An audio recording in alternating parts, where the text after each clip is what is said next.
Ruben Onsu ngamuk, laporkan akun TikTok sebut anak hasil selingkuh ke Polda Metro Jaya. Presenter Ruben Onsu menyambangi Polda Metro Jaya, Kamis, 31 Juli 2025. Baru-baru ini Ruben Onsu dibuat geram oleh akun TikTok Vina Ran yang menyebarkan fitnah hingga menyeret nama anaknya. Ruben Onsu tak terima anak pertamanya disebut hasil hubungan gelap Sarwendah dengan pria lain.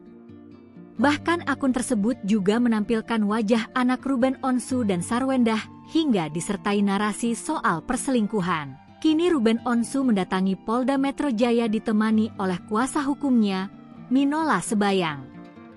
Saat ditanya soal niat dan tujuan kedatangannya, Ruben Onsu mengakui ingin konsultasi mengenai permasalahan ini. Namun saat disinggung terkait laporan, Ruben mengaku akan melaporkan langsung hari ini soal fitnahan terhadap keluarganya. Sebelumnya, Ruben sempat mengungkapkan kekesalannya terhadap akun tersebut. Melalui unggahan akun Instagram pribadinya Ruben Onsu, ayah 3 anak itu tak sabar menemui penyebar fitnah anaknya. Ruben bahkan mengaku memiliki foto, nomor telepon, hingga identitas anak pemilik akun Vina Ran.